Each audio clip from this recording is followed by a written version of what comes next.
Alexandre de Becler, l'infoservice, c'est la suite du TP sur le clustering, sur le cluster et haute disponibilité.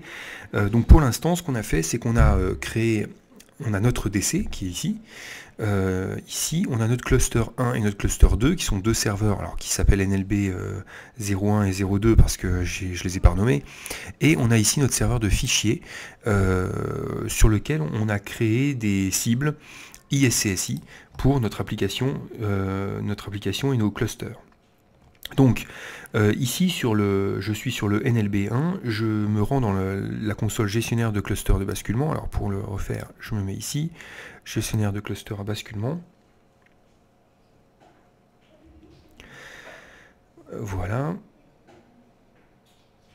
Et ce qu'on va faire ici, dans notre étape, c'est qu'on va créer un volume partagé de cluster. Alors on va ici, stockage, et on va dans disque. Là, on voit les disques qui sont connectés en ISCSI.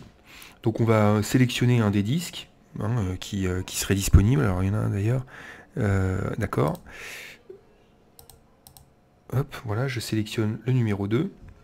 Et ensuite, je vais faire ajouter. Alors, je cherchais, voilà. On ne voit pas bien. Voilà. Ajouter au volume partagé de cluster. Alors, soit ça, soit comme d'habitude, le clic droit. Hop. Et là, on voit notre volume arriver en volume partagé de cluster. Alors attention, hein, c'est ce qu'on appelle le CSV. Le fait d'ajouter un volume dans un volume partagé supprime les données.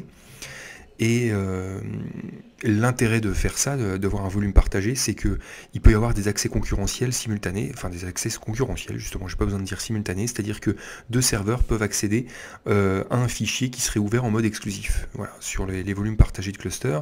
Et autre intérêt également, c'est que par exemple vous allez pouvoir lancer un CHK-DSK sur un disque qui est monté et en cours d'utilisation.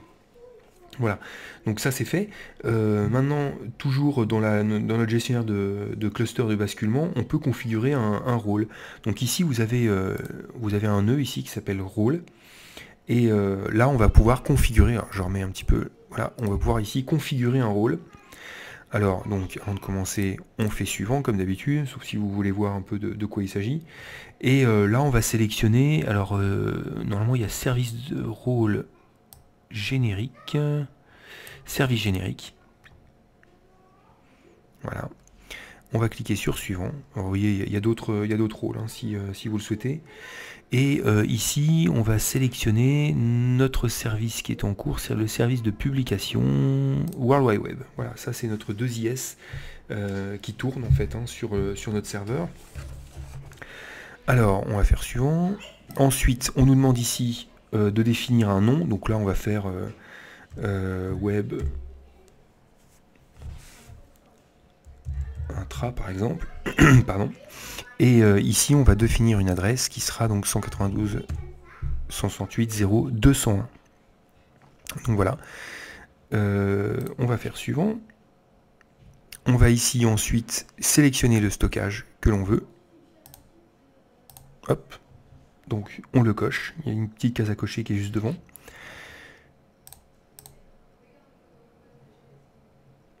Alors cette partie-là ne nous intéresse pas, donc on va faire suivant également. Et dans notre étape de confirmation, on va juste s'assurer que les informations de configuration du rôle de cluster sont les bonnes hein, dans ce qu'on a dit. Alors j'ai mis web intra sur le nom réseau. Voilà, on va pouvoir faire suivant et on va faire terminer. Voilà, une fois que c'est bon, terminé. Donc là ici le cluster des deux serveurs il est configuré donc pour redémarrer 2IS en cas de panne. Donc c'est à dire que si le service 2IS vient à tomber, eh bien il sera automatiquement redémarré. Le stockage des sites web il est configuré là ici sur le serveur que je viens de configurer, donc le NLB01, et donc c'est ce serveur là qui peut accéder à la ressource partagée pour le moment. Le second serveur NLB02 lui n'a pas accès à la ressource de stockage. Donc c'est seulement en cas de basculement que la ressource partagée elle va être mise hors ligne pour être de nouveau mise en ligne après le basculement des nœuds.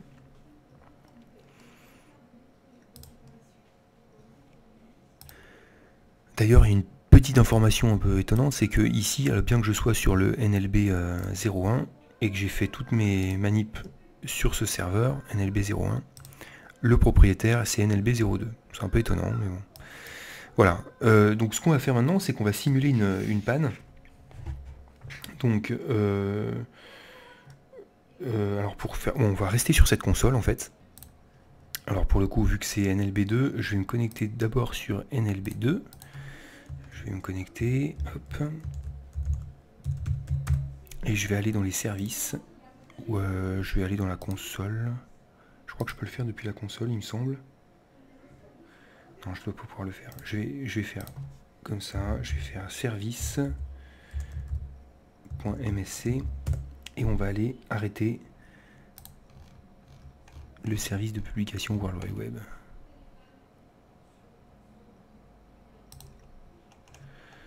Le service de publication World Wide Web, voilà. J'arrête le service. Donc il est bien dans un état arrêté, il n'y a pas de problème. Je retourne sur NLB 1 pour voir, et je vais voir ici, pof, j'ai une erreur, 1069, donc c'est tout à fait normal. On va double-cliquer dessus, ou simplement cliquer. Voilà, échec de la ressource de cluster, en fonction des stratégies d'échec, le service de cluster peut tenter de mettre la ressource en ligne avec ce nœud, etc. Donc on va voir, on va aller regarder ce qu'il a fait entre temps. Je vais actualiser, voilà. Il a bien démarré le service World Wide Web automatiquement. Donc on voit ici que c'est lui, le propriétaire, c'est bien NLB02. Alors ce que je vais faire maintenant, c'est que je vais carrément l'arrêter, NLB02. Hop, je montre bien que c'est bien le bon. Je suis sur NLB02, voilà. Et là, je vais carrément l'arrêter. Hop. C'est parti.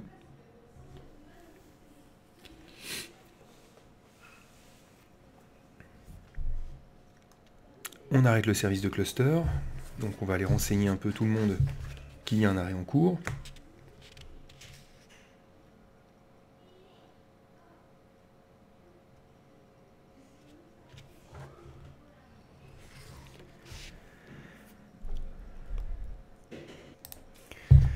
Voilà, le serveur s'est éteint. Je vais retourner donc dans les rôles, voilà, et on voit que le web intra a été attribué cette fois à NLB 01 automatiquement. Si je vais voir d'ailleurs ici, je constaterai que le lecteur a bien été aussi réattribué. M'a été réattribué. C'était le F, c'est ça, c'était le F, ici, cluster, voilà.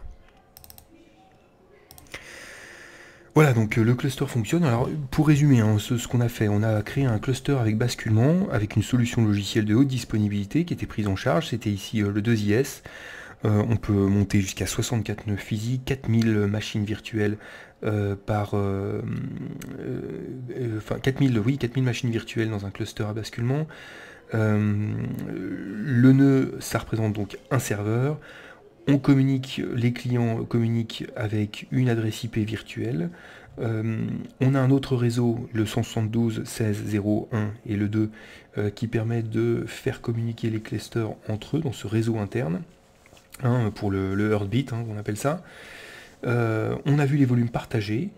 Et voilà, donc on a vu aussi comment basculer si le service venait à tomber. On a vu que le service remontait automatiquement, et on a vu également que si un serveur venait à avoir une défaillance, donc là j'ai éteint le serveur, c'est l'autre serveur qui prend le relais, et on voit que voilà, on a un quorum de cluster en fait qui va permettre de voter et qui va assurer le maintien de la mise en ligne de ce cluster. Voilà. Donc on a fait le tour sur le cluster et la haute disponibilité. Évidemment, ce n'est qu'une approche, on peut faire beaucoup plus de choses, notamment en virtuel, sous Hyper-V. Voilà, c'est probablement d'ailleurs l'objet d'un futur TP.